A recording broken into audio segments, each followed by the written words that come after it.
Gardes-côtes ont intercepté une embarcation de fortune chargée de clandestins venus du continent africain. À son bord, Fatima, une petite fille de 11 mois qui voyageait seule. Ses parents auraient été arrêtés juste avant de traverser la Méditerranée. Le récit de Lionel Gendron. Les secouristes l'ont surnommée Princesse. Elle s'appelle en fait Fatima. À bord du canot gonflable où elle a été retrouvée, 11 migrants venaient de traverser les 15 km séparant les côtes marocaines et espagnoles. Parmi eux, il y avait 3 bébés, dont Fatima, mais elle était seule.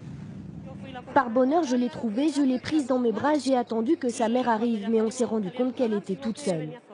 Au dernier moment, ses parents, à la lutte avec des gendarmes marocains, n'auraient pas réussi à monter dans l'embarcation.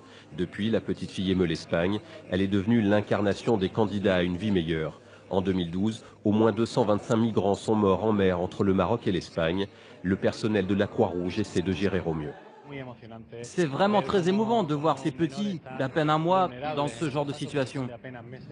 Fatima, rebaptisée Princesse Fatima, a été placée en maison d'accueil. Ses parents, une mère sénégalaise et un père gambien, ont été localisés, mais la procédure de regroupement familial est complexe. Au gouvernement espagnol de décider s'il renvoie Fatima vers le Maroc ou, sous la pression médiatique, s'il permet à ses parents de rejoindre l'Espagne.